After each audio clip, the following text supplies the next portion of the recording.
রহমান ফল্টু ফন্টু, এই শেষের শব্দটা আর লাগাবেন না।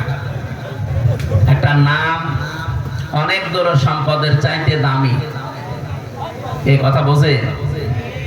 আমার নাম ছোটবেলায় ছিল সোহেল রানা। নাম তো ভালো নাম, কিন্তু নায়কের নাম। এই কারণে আমার মাদ্রাসার যিনি বড় হুজুর, উনি নামটা পাল্টিয়ে দিয়েছিল আমির হামজা। এই নামটা ভালো না, রাসূলুল্লাহর চাচার নাম। অনেকে আমাকে যারা দেখে নাই, এখন তো অনেকে দেখে ফেলেছে, এর আগে যারা দেখে নাই তারা এই নাম শুনে মনে করতো হুজুর মনে হয় সেই রকম মোটা তাজা, এরকম লম্বা হাতের মতো হবে। কিন্তু আমার এই শরীর দেখে বলছে ও বাবা এই হুজুর। কিন্তু নামটা অনেকে ভয় পায়। আল্লাহ রাব্বুল আলামিন আব্দুর রহমান, পৃথিবীতে যত নাম আছে আল্লাহর কাছে পছন্দনীয় নাম আব্দুর রহমান আর আব্দুল্লাহ। আল্লাহর বান্দা আব্দুর রহমান এই ফন্টু জীবনে যেন আর না শুনি। জনাব আব্দুর রহমান এবং মহিদুল ইসলাম শওকত সাহেব, এই মানুষগুলো আজকের এই মাহফিলের আয়োজনে সবচাইতে বেশি শ্রম দিয়েছে। সম্মানিত উপস্থাপক মাওলানা আহসান কবির সাগর ভাই, এরপরে যার বাড়িতে এসে আজকে উঠেছিলাম, আপনাদের এলাকার বিশিষ্ট সমাজসেবক সম্মানিত ব্যক্তি জনাব কাজী সিরাজুল ইসলাম। এই যে এই ছেলেটার কারণে এই অনুষ্ঠানটা আজকে নেওয়া। এখন তো মাহফিলের বললাম আগে যে সময় না, এখনো বাড়িতে সময় দেওয়ার জন্য এই ৩-৪ মাস আমি বাড়ি থাকি। আপনারা এই ছেলেটা অনেক দিন লেগেছিল, শীতের সময় আসলে ডেটগুলো মেলানো যায় না। দেশ বিদেশে এত চাপ, জেল থেকে বের হয়ে মনে হচ্ছে যে পাগল হয়ে গেল। জেলে থাকতে একটা দাওয়াতও কেউ দিল না ৩ বছরে। এমনকি নিজে ইচ্ছা করে আমি কারারক্ষীরে বলতাম একটু সময় দে, একটা কোরআন শরীফের আয়াতের তাফসীর করে শোনায়। বলছে না হুজুর, এ জায়গা সে জায়গা না, কারণ এখানে যারা আছে সব ২ নম্বর লোক, আপনি কারে শোনাবেন? আর ভয়ঙ্কর ভয়ঙ্কর লোক ছিল। আর আমরা বাংলাদেশের সবচাইতে ভয়ঙ্কর কারাগার যেটা কাশিমপুর হাই সিকিউরিটি জেল গাজীপুরে, এই জায়গায় আমাদের রেখেছি ফাঁসির কন্ডেম সেলের ভেতরে, খুব কষ্ট দিয়েছে ভেতরে। সেই ৩ বছরে কোনো গলার উপরে চাপ পড়ে না, শরীরের উপরও কোনো চাপ নেই। হ্যাঁ, অসুস্থ হয়েছিলাম খাবারের কারণে, কারণ খাবার তো আর ভালো না, এই কারণে। তো বাইরে এসে এই জার্নির কারণে শরীর আরো ভেঙে যাচ্ছে, আর ওই অসুস্থতা তো এখনো কাটে না। আল্লাহ যেন আমাকে আগের অবস্থায় আবার ফিরিয়ে দেন। মঞ্চে বসা সম্মানিত ব্যক্তিবর্গ, আমার শ্রদ্ধাভাজন একজন আত্মীয় আছে এখানে, দোলা ভাই সম্পর্কে আল্লাহ রাব্বুল আলামিন মাওলানাকেও যেন কবুল করেন। সামনে বসা মুসলমান ভাইরা, পর্দার আড়ালের সম্মানিতা মা এবং বোনেরা, যশোর, ঝিনাইদহ, চুয়াডাঙ্গা, মেহেরপুর, সমস্ত জেলায় আসলে মনে হয় বাড়ির ভেতরে আছি, কারণ এতে বাড়ির কাছে। ওই চট্টগ্রাম, কক্সবাজারে গেলে মনে হয় যে 1 জেলা পার হয়ে আসলো। অন্তত বাড়ির কাছে যেহেতু আছি, আর আমি এ বিভাগেরই সন্তান, নিজের কাছের লোক, আপনারা একটু টান বেশি আছে। এখানে হয়তো পোস্টারে লেখা দেখেছেন বাংলাদেশ জামাত ইসলামী মনোনীত এমপি পদপ্রার্থী। আসলে আমরা এই জগতের লোক না।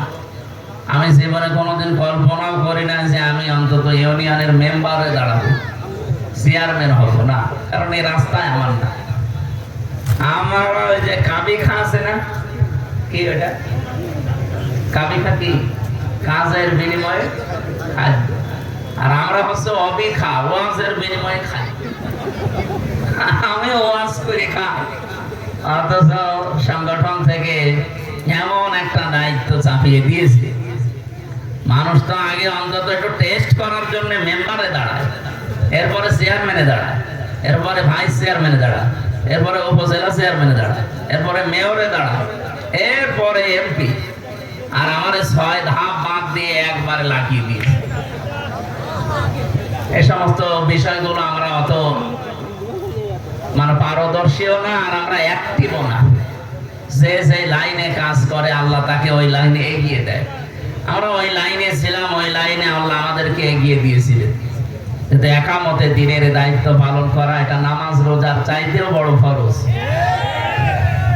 যদিও যশোর, ঝিনাইদহ, কুষ্টিয়া, চুয়াডাঙ্গা এই সমস্ত জেলার মানুষগুলো অনেক জানে এটা এবং মানেও, কিন্তু এমন কিছু জেলা আছে যাদেরকে এই কথা বোঝাতে গেলে ওরা উল্টা বোঝে। ওরা বলে এই কাজ করা লাগবে কোন কারণে? নামাজ পড়বেন, রোজা করবেন, ভালো মুসলমান হয়ে জান্নাতে চলে যাবেন। আরে ভাই, নামাজ পড়লে রোজা রাখলে ভালো মুসলমান হওয়া যায় কে বলেছে আপনাকে? এই পৃথিবীতে সবচাইতে ভালো মুসলমান ছিলেন মুহাম্মদুর রাসূলুল্লাহ।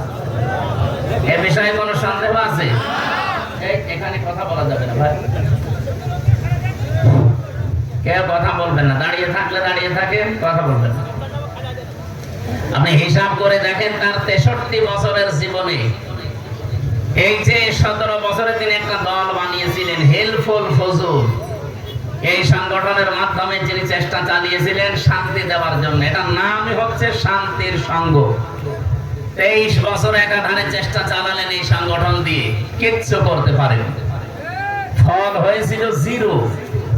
এই মানুষটাই 40 বছরে কোরআনে কারীম হাতে পেয়ে 63 বছর, তার মানে 23 বছর। আগের 23 ফল জিরো ছিল, পরের 23-এ কোরআন হাতে নিয়ে তিনি কাজ করেছিলেন, ফল শুধু জিরো না, যারা জিরো ছিল আল্লাহ তাদেরকে হিরো বানিয়েছে। হযরত ওমরের মতো হিরো দুনিয়ায় আসবে আর? বলেন। কোরআনে কারীমের 13টা আয়াত আল্লাহ তার নামে নাযিল করেছেন তার সিদ্ধান্তের উপরে। সুবহানাল্লাহ বলেন। কোথায় পৌঁছেছিল সেই লোকটা? অথচ তিনি জিরো ছিল, টপ টেরর ছিল, টপ টেরর, শীর্ষ সন্ত্রাসী। এত বড় মানুষ যার নাম শুনলে মানুষ ভয়ে পানি খেত। ওই জামানায় আমরা হাদিস পড়ে দেখেছি, কোন মানুষ যদি খাবার না খেত, বাচ্চারা মায়েরা বলতো হা হোনা ইয়াতি ওমর, ওমর আসতেছে। ওমরের নাম শুনলে ভয়ে খাবার খেয়ে ফেলত। কিরকম ডেঞ্জার মানুষ ছিল বলেন তো? এই মানুষটা কোরআনের কাছে আসার কারণে এমন নরম হয়ে গেছে এই মানুষটা। প্রতিদিন তার জীবনে আমি পড়ে দেখেছি, যেদিন দায়িত্ব পেয়েছেন রাষ্ট্রের, ওই দিন থেকে যতদিন দায়িত্বে ছিলেন কমপক্ষে 5টা কাজ রাতের বেলা ভালো ভালো কাজ করতে। কি কাজ? ভালো কাজ 5টা কমপক্ষে। যেদিন একেবারেই পারেন না সেদিন 3টার কমে তিনি বাড়ি ফিরতেন না। ভালো কাজ বলতে এখন কি বুঝলেন তাহলে? অনেকে বসে বসে সুবহানাল্লাহ পড়তেন, বলেন বলেন। অনেকে 2 রাকাত নামাজ পড়তেন, কোরআন শরীফ পড়তেন বসে। কি করতেন? ওনার কাছে ভালো কাজ ছিল হচ্ছে মানবতার সেবা। আল্লাহ রাব্বুল আলামিন বলেন, ফাক্কু রাকাবা ওয়া ইতআমুন ফি ইয়াউমিন যী মাসগাবা ইয়াতীমান যা মাকরাবা আও মিসকিনান যা মাতরাবা। হে নবী, এই মানুষগুলো ফালাকতাহামা লাকাবাতা ওয়া মা আদরাকা মা লাকাবা, এরা গিরিপথে যেতে রাজি না। এরাই কঙ্কট মুহূর্তের বিশাল কঠিন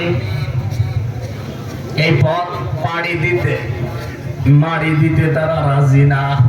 আপনি কি জানেন এই আকাবা এটা কি? এই কঙ্কটময় অথবা গিরিপথ এটা কি আপনি জানেন? রব্বুল আলামিন নিজে ব্যাখ্যা করছেন, যেহেতু এই পথটা কঠিন এবং গিরিপথ আমি নাম দিয়েছি, সবাই পথে আসতে চায় না।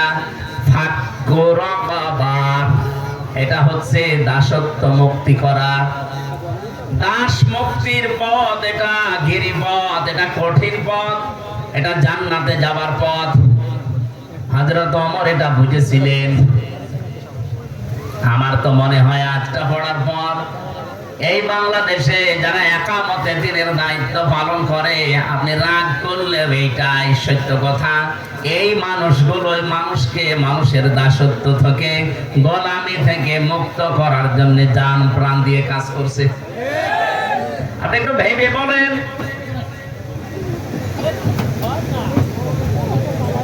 যে আসতেছে বসিয়ে দেন।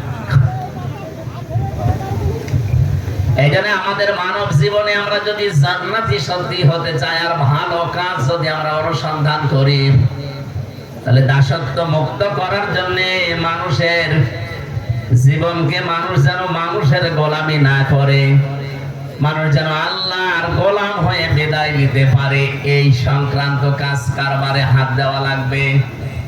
এখানে আল্লাহ কয়েকটা কাজের কথাও দিয়েছেন। আও ইতাআমুন ফি ইয়াউমিনযী মাসরাব